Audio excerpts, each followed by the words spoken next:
Estamos de volta com a segunda parte do nosso programa, falando hoje sobre castidade e iniciação sexual, na visão da Bíblia, da história e da doutrina espírita.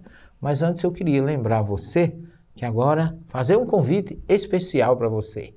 Durante o mês de maio, a partir do dia 16 de maio, estaremos com a RW Turismo e um grupo de pessoas amigas fazendo uma viagem importantíssima na sua vida.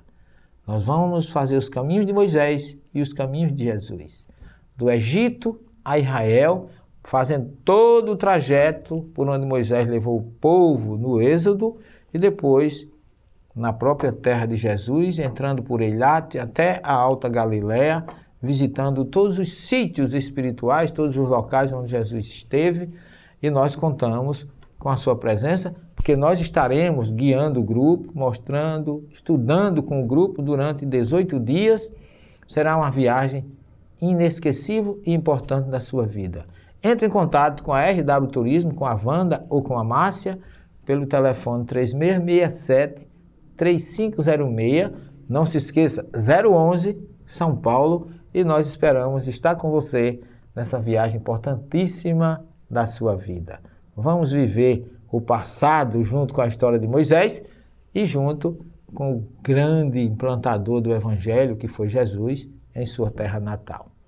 Mas vamos continuar falando sobre castidade e iniciação sexual, lembrando que a Igreja Católica sempre foi, através dos seus concílios, aquela que mais trabalhou em cima da castidade, do celibato, lembrando que,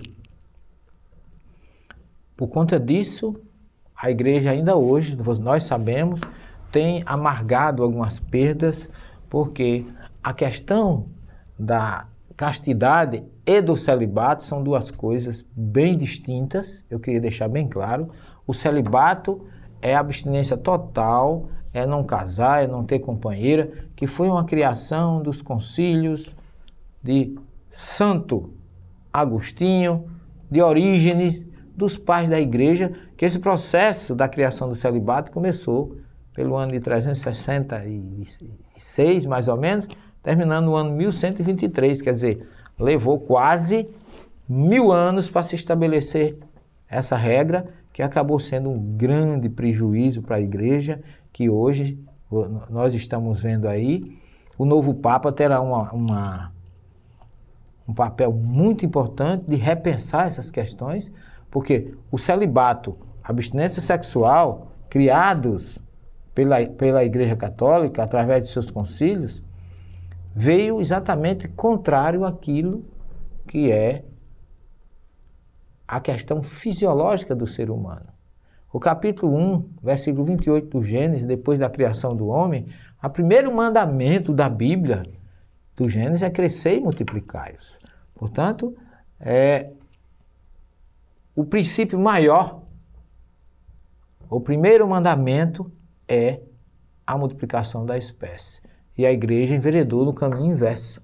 Proibiu a união dos padres e isso causou e tem causado grandes problemas para a igreja, que não está à minha altura condenar. Eu estou fazendo, como eu já disse desde o começo do programa, uma avaliação histórica, mas a história está vendo aí. Eu estive em Nova York o ano passado e um amigo me mostrou lá uma catedral belíssima que estava sendo vendida para pagar honorários advocatícios para advogados que estavam defendendo padres pedófilos. Eu não quero dizer com isso que todo padre seja pedófilo, não é isso que eu estou dizendo, mas que o celibato oprime ou prende algo que é fisiológico, que é da própria natureza, que é a perpetuação da espécie. E aí a gente vê que o caminho é fazer algumas análises, como o Paulo faz na sua carta aos Coríntios, no capítulo 7, primeira carta a Coríntios, capítulo 7. Se você não puder ser celibato como eu, case. Arranje uma companheira e se case, porque é melhor casar do que abrasar. O que é abrasar ou abrasar-se? É entrar na promiscuidade. É a clandestinidade sexual. Então se impõe um celibato e aí vem a questão, por conta disso surgem outros processos, outros problemas muito maiores. Então Paulo foi muito racional e eu particularmente, se você me perguntasse, meu caro telespectador, eu diria para você o seguinte: eu sou a favor que a igreja revise isso, ou então permita ao padre, quem quiser casar, case, quem puder ser celibato, seja. Não há nenhuma imposição, mas deixar como uma opção. Evitaria, com certeza, muito desgaste dentro do próprio clero, de toda essa história que você conhece mais do que eu, basta abrir o jornal, uma revista, uma coisa, a gente já vê esses escândalos aí que poderia muito bem ser evitado com isso. E a gente sabe que quando existe desvio sexual no ser humano, sendo padre ou não sendo padre, sendo casado ou não sendo casado, ele aparece. Mas, sem o celibato, eu acho que ajudaria bastante. Então, nesse sentido, a gente pode observar que o livro do Gênesis já existe algumas questões, até de vingança no Gênesis 34, com os filhos de Jacó contra Siquém, que a gente sabe que foi uma vingança porque ele se deitou com a filha, com a irmã dele, e o filho de Siquém, e não... Siquém, aliás, não o filho de Siquém, e queria assumir, mas por vingança, os filhos de Jacó foram lá e o mataram muita gente por conta disso. Os filhos de Eli, está lá no primeiro livro de Samuel, 2, 22 a 26, os filhos de Eli se deitavam com as mulheres que se deitavam à entrada da tenda da reunião, e isso era algo proibido. Mas nós vamos continuar agora abrindo a Bíblia para você com mais uma pergunta que encerraremos com isso o nosso segundo bloco. Por que o sexo biológico é importante para as provas que o espírito deve passar?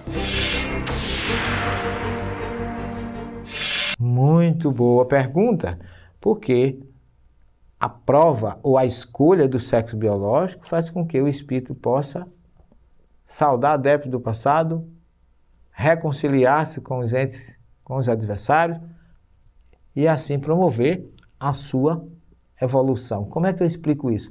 Aquele que abusa do sexo oposto vem no sexo oposto. Quando esse abuso é exageradamente, isso pode causar transtornos e dificuldades no futuro. Daí porque o homem que abusa da sua condição de homem para explorar mulheres, para utilizar mulheres indevidamente, para menosprezar as mulheres, numa próxima encarnação, não como vingança, porque a reencarnação não é fatalista, mas numa próxima existência, ele volta como mulher e vai colher, na condição de mulher, aquilo que ele plantou na condição de homem, para que ele possa, assim, evoluir. O princípio maior da escolha do sexo biológico na carne é a evolução. É para que o espírito salde os seus débitos do passado e possa evoluir mais rápido. Nós vamos ainda, daqui a um minuto, estaremos de volta. Não saia daí para a terceira e última parte deste bloco.